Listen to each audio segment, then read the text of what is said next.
Tooty goes to the market.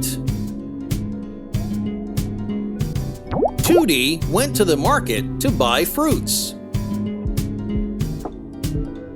She saw a fruit vendor in the market with her eyes. The fruit vendor called out to her. She heard him with her ears. She touched an orange with her hand. She smelled it with her nose. It smelled lovely.